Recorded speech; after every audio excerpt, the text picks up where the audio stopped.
Hello, fellow Redbirds. Welcome to Bird Fans Forever podcast number 39. Please follow us on our @BirdFansForever Twitter account to be notified of our latest podcast videos and participate in our fun polls. Also, go visit our website, www.birdfansforever.com, where you can find a list of our previous podcasts. If you haven't already done so, go visit Bird Fans Forever on YouTube and dunk on that subscribe button. YouTube has our archive of classic Redbird games that we've accumulated thanks to so many Redbird fans who've been kind enough to share their video libraries with us. We're still adding to our list of online games, and fans can go there and find an old game to watch.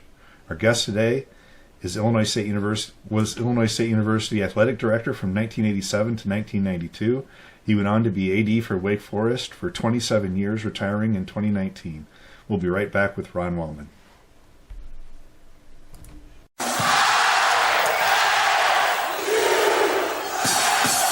Hello and welcome to Bird Fans Forever, episode 39 with Ron Wellman. Ron was my athletic director at Illinois State.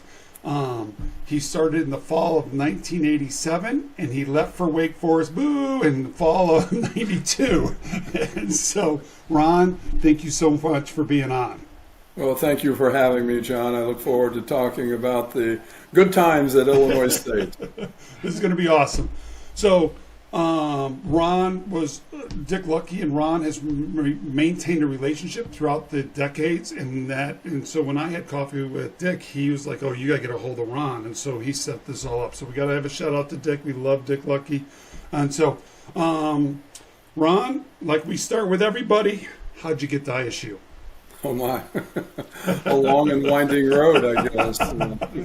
I started my career at Elmhurst College. I was the head baseball coach and assistant basketball coach, and believe it or not, assistant football coach. That is until my defensive backs broke the school record for most touchdown passes allowed, and they thought maybe I should start a fall baseball program after that. And also taught a number of classes and ended up being the athletic director when I was 27 years old at Elmhurst College. Had no idea what I was doing, but it was a good training ground, and I spent 10 years at Elmhurst and absolutely loved it. We thought we'd be at Elmhurst our entire life, our entire career, because we enjoyed that experience so much. It was a Division III school, but I will tell you, the Division III athletes that we had at Elmhurst worked just as hard as the Division I athletes that I had at Northwestern. So that was the start. We were there for 10 years. Then we had the opportunity to go to Northwestern University as the head baseball coach, and every one of my colleagues in the baseball world said, "Do not take that job. It is a graveyard. You will not have an opportunity to win there. They have the worst facilities. They have the worst support system. They have the worst. And of course, I took the job. After they all told me that, I had to take the job. So we were there 5 years and fortunately had some success there. But quite frankly, I blew it out of proportion. At that time, there was no recruiting calendar, and so I thought I should be recruiting 365 days a year. And it was a time when you did not recruit underclassmen. You waited till their junior year, after their junior year, to start the recruitment process. But I remember very well, I drove from Northwestern or Chicago to Connecticut to watch an 8th grade and freshman high school tournament. And I was the only coach there with the Kentucky coach, who was a good friend. And about the second or third day, he said, "Ron, what are you doing here?" And I said, "Well, I'm doing the same thing you're doing. I'm getting all these names for 4 years from now. They're going to remember that Northwestern and Kentucky were the coaches that first showed interest in me. And so I'm doing the same thing you're doing." I said, "What are you doing here?" He said, "See that right fielder out there?" And I said, "Oh, yeah." And I got my pencil out, and I was ready to take his name. I thought he was going to give me a great recommendation about this phenom out in right field. And he said, "That right fielder is my nephew." I thought, "Ooh." And that, I've blown this out of proportion. I immediately left the ballpark. I went to a payphone because we didn't have cell phones back then. And I called my wife Linda and said, "I got to find something else to do. I can't stop doing this job the way I'm doing it.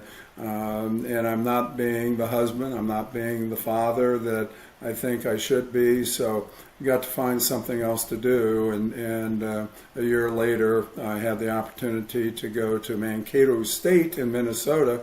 My wife said, Ron, I thought your dream was to live in the South. Minnesota is north of here. And my line to her, which my lines aren't very good, but I said, sometimes you have to move north to move south. Made no sense at all. Right. But we were at Mankato for 1 year. And then my college freshman basketball coach called me. And he said, Ron, Illinois State is open, and I know a guy there who is on the search committee, Mike Hamrick, and would you be interested in looking at Illinois State? Well, heavens to Betsy. I leaped at that opportunity. Having been in the Chicago area for 15 years, I knew quite a bit about Illinois State, knew what type of school, what type of community it was. So we applied for the position, and Jim Lessig, my basketball coach, played a huge role in that process and recommendation of me, and he had actually recommended my predecessor at Illinois State, Bob Frederick, and he was a good friend of Bob's. Recommended him and then recommended me as well, and we came to Illinois State, and that was a dream come true to be at an institution like Illinois State and in a community like Bloomington Normal. We just had a fabulous 5 years there.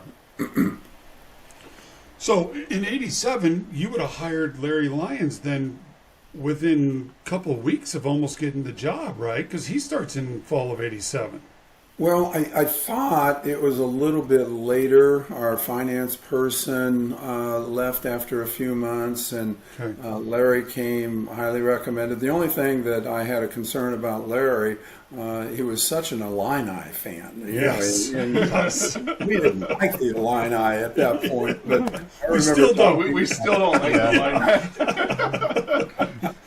I remember talking about Illinois with him as much in the interview as anything, but Larry did a fabulous job. He fit right into our staff. He was a brilliant finance guy, and I relied upon him completely. And then, of course, he elevated himself to the athletic directorship, and they had such success under his leadership, with football going, as I recall, to the championship game, and basketball doing well. He made some great hires. So Larry, to this day, remains a friend, and his wife Maureen is just a lovely person as well. So that family means an awful lot to us, and they're really good people.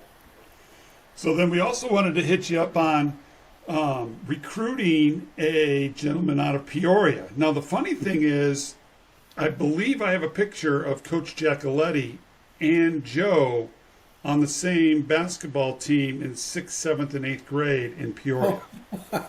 I did not realize that. I know, and so I forgot to tell you that one off air, because we normally prep our guests always with we have good talk back and forth. So let's talk about recruiting Joe Girardi, and then of course not recruiting, Coach Jack. I mean, you just left him out of left him to go play basketball. I mean, what was up with that? Couldn't that have been a package deal? I was recruiting Joe to get to Giacoletti. I really wanted Giacoletti, but I knew that I didn't have a chance for him unless I recruited this kid Girardi. I didn't know who Joe Girardi was, but boy, did I know who Giacoletti was. And he was the star to be. So the recruitment of Joe was quite a process. I had never heard of Joe Girardi until after his senior year. I went to the state championship in Springfield. They played the state championship game in Springfield, and of course I got there for infield practice, and goodness, this catcher looks pretty good. And I started timing his throws, his pop time to second base and so forth, and he had a good game, and it was hotter than the Blue Blazes that day. And after the game, there were all kinds of college coaches there, and after the game, there were 7, I think, college coaches lined up to talk with him.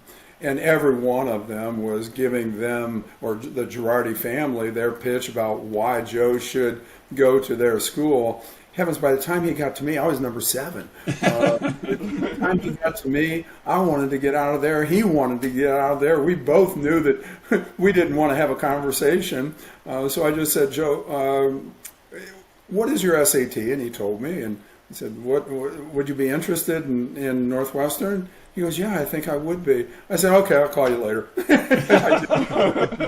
I knew if I tried to sell him then that it would be a lost cause. So he came and he visited Northwestern, and believe it or not, the admissions office, Joe was an excellent student, just a tremendous student, but because it was late in the year, late in the admissions process, the Northwestern admissions office said, "You can't have him, Ron. You just can't have him because we don't have any more spots available."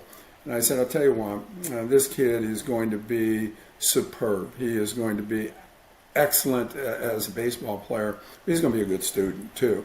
And you can." I remember telling the liaison for the athletic department and admissions, I said, "You can have my job if this kid doesn't pan out." That's how convinced I was that Joe Girardi was going to be a great player. Well, Joe ended up being a 2-time All-American. He was a 2-time academic All-American. He was just a fabulous player for us, and we still stay in touch. We talked a couple times last week.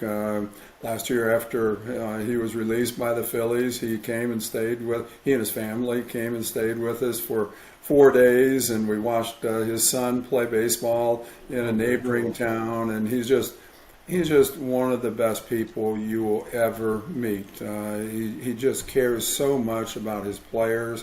When he was managing the Yankees and the Phillies, we would talk, and he would not only talk about their performance on the field, he would talk about the players' families and how involved he was with them, and he really cared about his players. He's just a unique person, and that whole Northwestern group has stayed together, and he's a big part of that, and I just love the guy. He's a dear friend. So talk about, as an athletic director, I found that interesting. If you're recruiting, especially the spring sports, right, like baseball and softball, I know softball's played in the fall too, but, in track, some of those student athletes aren't getting offers until very late in their senior year. How do you guys get them in? Because if Northwestern was full and couldn't accept anybody, you have potential to Northwestern could have left Joe Girardi, which arguably could be one of your best baseball players, or at least in the top 5 all-time baseball players ever, to go somewhere else, right? So how do you, as an athletic director, help manage that? Well, you have to develop a relationship with your admissions office, and there are different schools have different approaches, and Wake Forest is very similar to Northwestern in that there are so many applicants and so few spots for those applicants that you have to work early. And fortunately today, other than the transfer and the transfer portal, most of the high school kids are making their commitments even before their junior year. Now, I think that's going to change with some recruiting calendar adjustments. But the early commits, we have a friend here in town who committed to another school in the ACC. Their child committed to another school in the ACC after his 8th grade year. The best player on a baseball team, Nick Kurtz, one of the 2 or 3 best players, and one of the 2 or 3 best players in the ACC committed to us as an 8th grader. It is completely out of control, to tell you the truth. When you're recruiting that early, and what does the commitment make or mean to the recruit as well as to the school? You hear about all of these verbal commitments early on, whether it be their 8th grade, freshman, sophomore year, and then all of a sudden they're going somewhere else. Well, did the school back off? Did the player back off? It's hard to say, but those early commitments typically are not as strong as they would be a little bit later, but the process continues much, much earlier today, which makes the, in terms of admissions, much, much easier. The challenge today is the transfer portal, and there are such late commitments in from the transfer portal. Our basketball team is still recruiting transfers, and here it is close to July or the middle of June, and I don't know that our roster has been finalized yet or not. We just had a kid, a great player, go into the portal a couple of weeks ago. So now that player has to be replaced. So it's a time in college athletics that there's not as much stability as there used to be. And it's difficult to build a program today, much more difficult to build a program. You just build a team year after year after year. But the days of like a Tim Duncan at Wake Forest coming and staying for 4 years, even though he had opportunities to leave every year, those days are probably history. It's going to be a very rare situation when an athlete comes of that caliber and stays for 4 years. So Ron, a lot's changed in the landscape of college sports since you left ISU. For the last 5 to 7 years, it's just been accelerated in hyperdrive.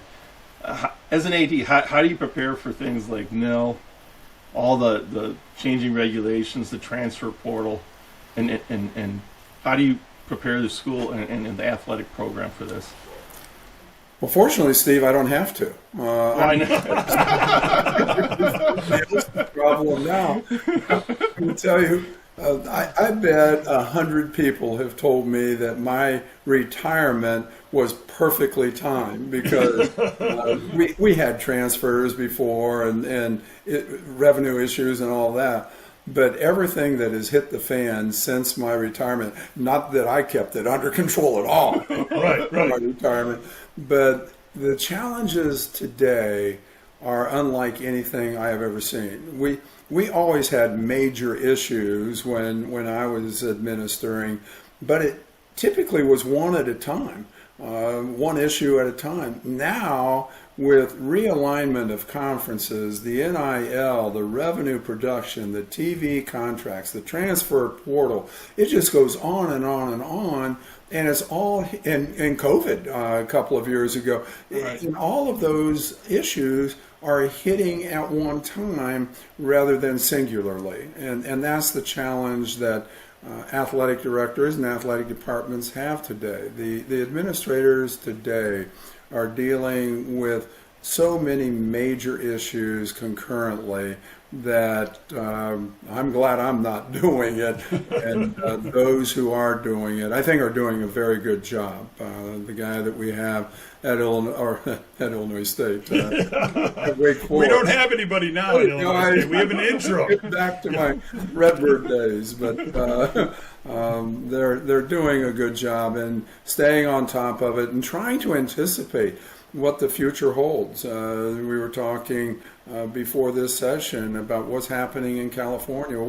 What's going to happen in the other 49 states? Are we going to have 49 different or 50 different laws, a different law in every state regarding name, image, and likeness? If that happens, how are we going to handle all of that? And of course, there's a lot of pursuit with the new NCAA president about Congress getting involved, and that in and of itself is frightening. But do we need that to have one standard NIL approach across the nation? We probably do, but the details of that are going to be cumbersome, and it's going to be challenging. And are all of the states, I guess they have to relinquish that authority to the federal government if the federal government decides to get involved. But each state, you hear all kinds of rumors about what is happening in Alabama versus California and where the difference is going to be, and how are the athletic department's going to deal with those differences in each and every state. So the challenges are not diminishing, they're probably increasing as we go forward. And how do you even, you got the differences between the states, but how do you get the group together, even self-regulate, right, as an NCAA nil? It just seems like it's a free-for-all right now, and almost anything goes. Well, that's because it is a free-for-all. When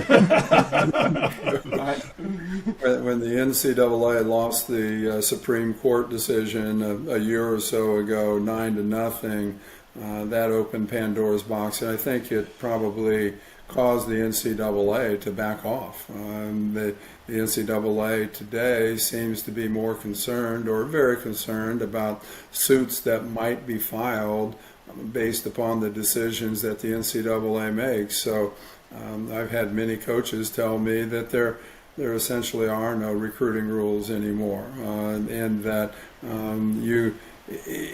there may be rules, but are they being enforced across the board? Probably not as effectively as anyone would like them to be. So the NCAA has got to find itself right now, and hopefully the new president will play a strong role in that. But the organization is trying to represent thousands of schools, and you think about Division III, Division II, Division I.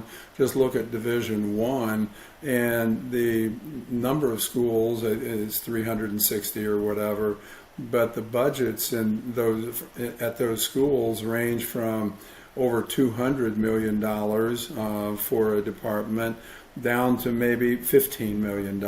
Well, philosophically, there are going to be many, many differences at those schools. So how the NCAA, hoping to create a level playing field, is just impossible to do. So what the future holds remains to be seen. And of course, there are a lot of people who are recommending that the Power Five conferences leave the NCAA and do something on their own. I don't know that that's the answer.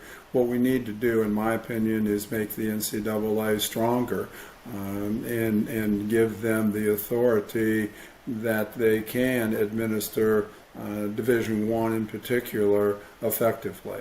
The NCAA does a great job of putting on national championships, and I have the fortune of going to Omaha tomorrow with our baseball team. That will be a great experience for every one of our players and all of the fans in Omaha over the next 13 days. That's what the NCAA does exceptionally well. Enforcement and those types of areas are a bit more questionable in the way the NCAA has handled itself in the most recent past. So, speaking about putting on championships, you were on the men's basketball championship committee, right? I was on it from 2010 to 2014. I chaired the committee in the 2014 season, and it was a fabulous experience. I was on the baseball committee in the late 1990s, and those two committees were so enjoyable. It takes a lot of time, and you have to be committed to it, but just the opportunity to interact with the committee members and be involved with the NCAA basketball or baseball tournaments was one of the highlights of my career. I thoroughly enjoyed that experience. So is it true that the reason you got on that committee is because you hosted the MVC championship in 1990 and had to deal with the fire marshals and stuff like that? Well, we would never violate anything suggested, of course. But yeah, that was the stepping stone that led to everything else. Wasn't that one of the best athletic experiences, whether it be players or fans?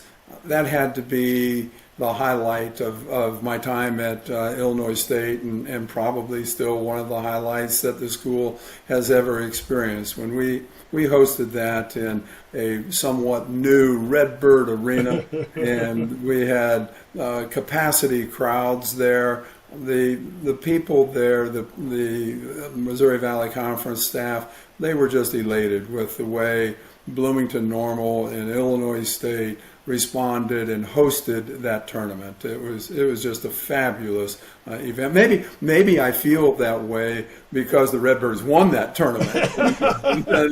that was a major factor for me, but it was so much fun. That entire weekend was just a great weekend.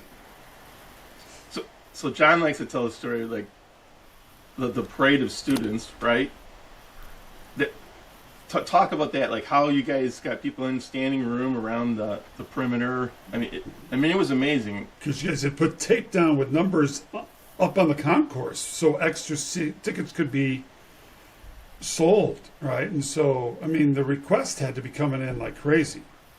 They were. Steve, I got to ask you, is the statute of limitations expired? I think it's expired, for sure.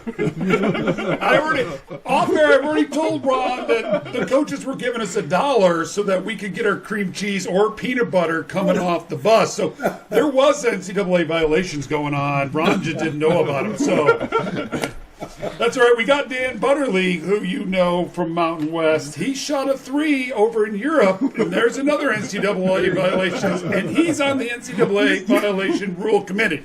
You guys didn't tell me when you asked me to be on this show that you were just going to talk about NCAA violations. No. $1 here, $1 there, a peanut butter sandwich here and there, and now overcapacity Redbird Arena. We were determined not to turn anyone away for those games, and I don't think we did. It was just a raucous environment. I remember I was sitting at the scorer's table for the championship game, and of course our students, they were just rowdy and raucous. They stood the entire game, and the fans of our opponents complained that our students were standing and they could not see the game. And their faculty rep came over to the scorer's table, and I was sitting with Tom Shoup from Wichita State, and he was the AD at Wichita State. And Tom and I were sitting there, and the faculty rep came over, and he was just harassing and haranguing us about the students and how unruly they were, and they need to sit down so our fans could see the game, and on and on and on. And Tom Shoup looked at him and said, "Sir," he said, "this is a basketball game, not an outdoor game. Students can stand if they want to." And I'm glad he said it rather than me. What an environment that was, and for us to win the game in the manner that we did, and Bob Bender's first career after some controversy the year before, it was just a great comeback for the Redbirds and really galvanized the Redbird Nation to go forward. So talk about hiring Bob, right? We've heard it from Larry, we've heard it from Coach Lowenthal, and how after Bob had got the job, they all went to Larry Lyons' house late at night on that, he'd come in. And so talk about the process of hiring a new coach. Wait a minute, before we do that, you said that Bob went to Larry Lyons' house late at night? After you guys had hired him, Yeah. he is coming into Chicago and calls Coach Lowenthal. Coach Lowenthal is supposed to be going to get a recruit and says, "Hey," because Coach Lowenthal hits up Coach Bender at the Final Four and says, "I heard you're up for the job." And he goes, "I might be interviewing for it." He goes, "Well, if you get it, I want on your staff." And he goes, "If I get it, we'll talk about it." I remember Jay's interview with you, and remember that story. The thing that I'm concerned about, Jon, is that I wasn't invited to that.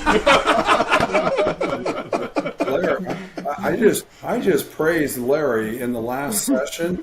I didn't know that I was disinvited or not invited to his party. So everything that I said about Larry, just cancel it. The things I said about Maureen, keep those. But Larry, if he didn't invite me to that party, I didn't know there was a party over there. Yeah, they had, because, Larry and Jay knew each other in high school. And so, From Pontiac. From Pontiac. Yes. And so, so Coach calls them and they're all heading over to Larry's house. And so, he drives up from Quincy. And so, but yeah, let's talk about hiring a coach.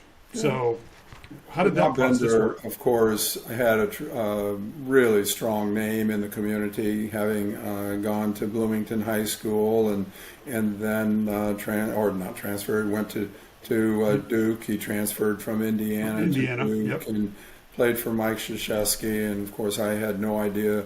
I knew who Mike Krzyzewski was, but had no relationship with him at all. And so, but Bob became a strong candidate for us. And I remember I wanted to go see a Duke game just to see how Bob interacted with the team. And that was something that I tried to do when hiring any coach, just see them in their venue coaching their team.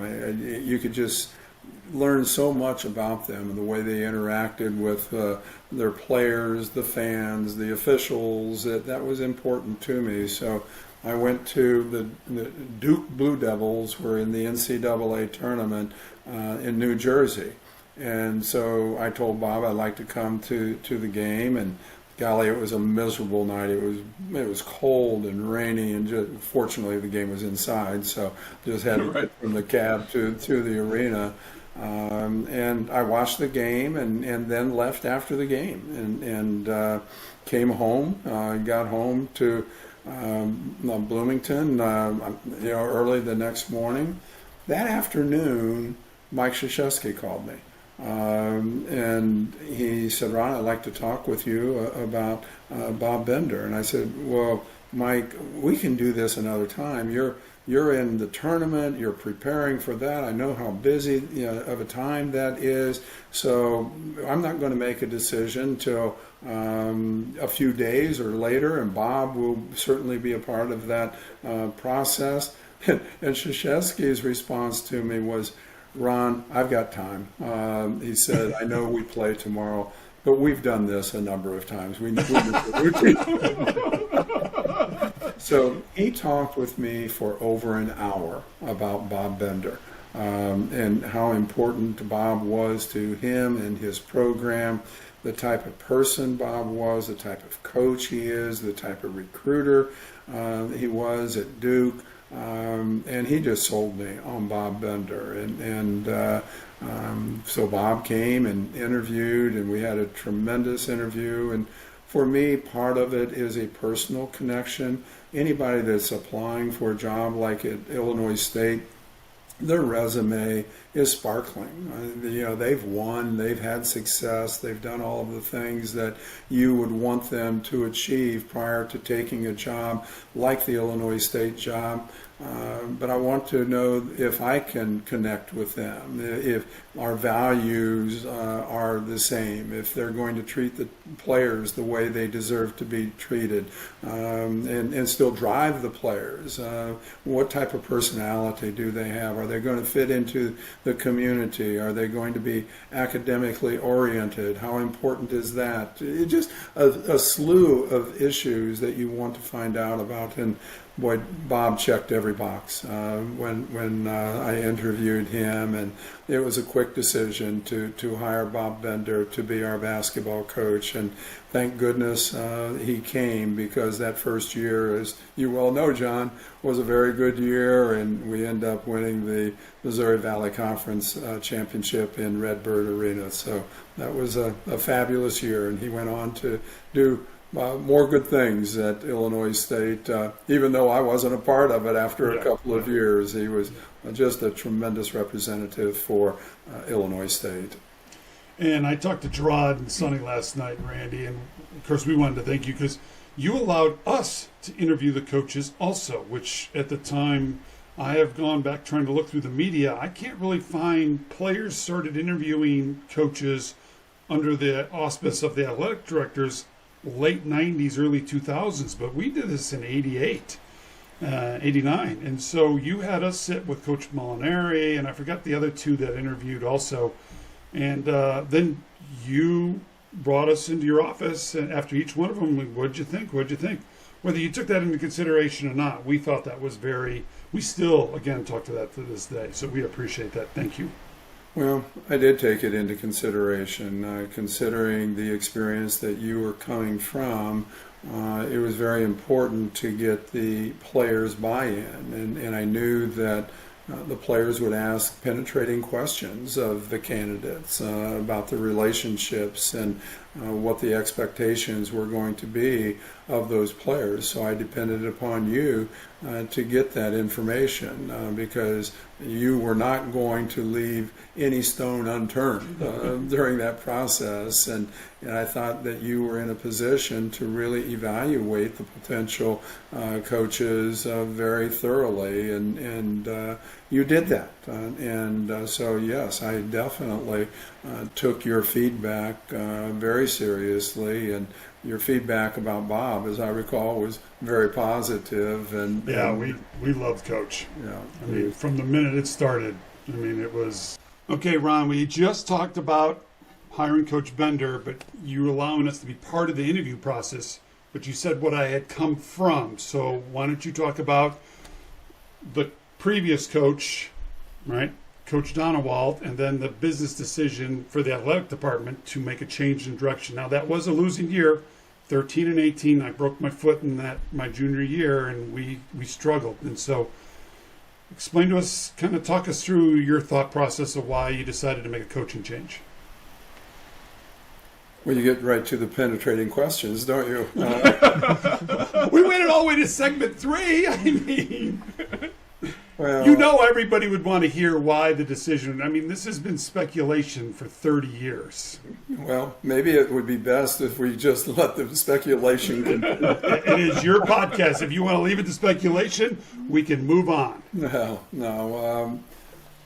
Coaching is more than your activity on the floor. It's how you represent the university, how you treat the players. As I said, it was obvious to me that you guys were having difficulty, and not that you shouldn't be driven. I think coaches should drive their players, and the only way you're going to reach your potential or realize your potential is for you to be challenged.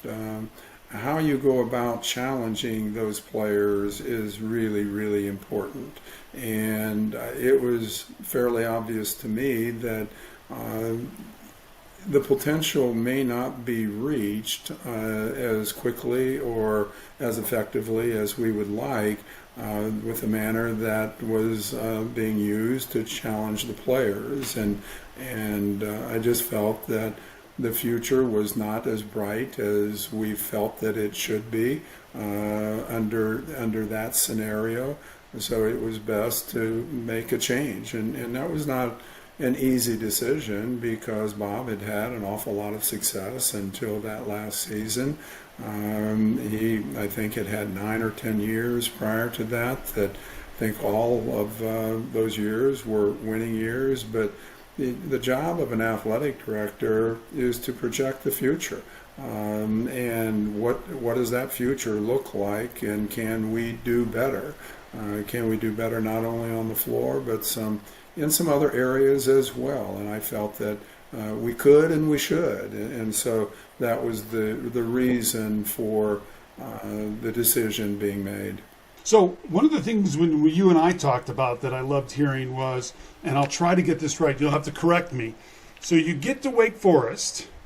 You said after 9 years you were the most tenured athletic director in the ACC, correct? That's correct, yes. Okay, and then if I get this right, it was at the 12-year mark you were the most tenured athletic director in all of the country. I don't know that it was Was it after my 12? 12th year. It may have been later than that. Okay. Yeah. And then you went 27 with Wake Forest. Correct. Right? Yes. Okay. Yes. So I'm at least got 2/3 of it right. So talk about being an athletic director. I mean, you're in the ACC, which is a great conference. You're one of the 10-year, right? Did you have, I mean, was there committees inside of the ACC? I mean, how did you guys, because you guys are basically self-regulating the ACC as athletic directors, right? Yes. It was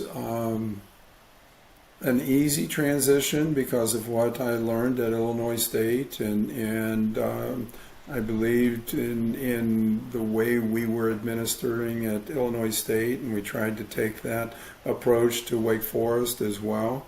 And it was a tough transition at the same time because the conferences were different. There were new people. I didn't know the people. I was thrown into an environment that I knew one person, Larry Gallo, on our staff who coached against me. He was the Notre Dame baseball coach, and Larry and I were good friends, and so that was very helpful. But when you go into a situation, a new situation, and you don't know anyone, and it's a completely new environment, there are challenges associated with that. But the university administration, the athletic department personnel, whether it be coaches or administrators, the athletes, they were all so gracious and welcoming that it really shortened my learning curve quite a bit. We had a great commissioner in the ACC, Gene Corrigan, and he welcomed me and really made my life easier. I'll never forget, I was the chair of the athletic directors my first year in the ACC. Really? I was elected. They did it by alphabetical order, and W's were up next, and so Wake Forest was the next chair. And my first meeting, maybe not my first meeting, chairing the committee, we met with the basketball coaches. Well, Dean Smith and Mike Krzyzewski were a part of that group, and I'm chairing the meeting, and I'm looking at these guys thinking, holy mackerel, what am I doing here? These are two of the icons of college basketball, and I'm chairing a meeting with them. Well, as luck would have it, Mike and Dean had a disagreement in that meeting, and they would go back and forth, and Gene Corrigan, our commissioner, was sitting right next to me. I had no idea this day. And Gene would say, tell him this. And so I would repeat whatever Gene told me to say. And then Mike and Dean would go at it again, and Gene would say, tell him this. And so I would this went on for, I think, 10 or 15 minutes. And finally, Gene got mad, and he slew of expletives to me about what was going on, and he left the room. Now, what am I supposed to do? And so after a little bit longer, I knew we weren't going to resolve this issue, and so I finally just said, Mike and Dean, the athletic directors, have heard your statements and your pleas. We're starting to repeat ourselves. We will take this under advisement and get back to you and move on. So that was my first experience, and I don't know that I handled it all that well, but those two guys ended up being very, very supportive and helpful to me in a number of different ways. I'll never forget, we had a good basketball team. We had Tim Duncan and Randolph Childress, and we were ranked number 1 in the country. And in North Carolina was ranked I think they were ranked number 4 in the country. And North Carolina was coming to Wake Forest to play the opening game in the ACC regular season. And Dean didn't typically travel with the team. He drove by himself and arrived at the arena. Really? A little bit later. Yeah, that was his routine. It worked fairly well. So yeah. So Dean comes into the arena in the back door, and I'm standing there, and there must have been 20 media types just converged on Dean. Number 1 versus number 4. What do you think of it? On and on and on. So I'm leaving and getting away from all of this, and Dean says, Ron, I need to see you. And he didn't need to see me. He just wanted to get away from the media. And so I stopped, and he came over, and we're walking down the hall. And I said, Coach, this is going to be a great game. We're undefeated, number 1. You're undefeated, number 4. Just going to be a fabulous game. He said, no, it's not. I said, well, you doggone, how could you say something like that? You think you're going to beat us that badly? He said, we're not ready for this. You'll beat us badly tonight. He said, well, by the end of the year, we'll be ready for you, but we're not ready right now. And I think, at halftime, we were up on them by over 20 points, as I recall. Wow. I mean, the man was brilliant. That gives you an idea of what he could see on the floor that no one else could see. He was absolutely a brilliant coach, and a lot of Wake Forest fans have different feelings. Right.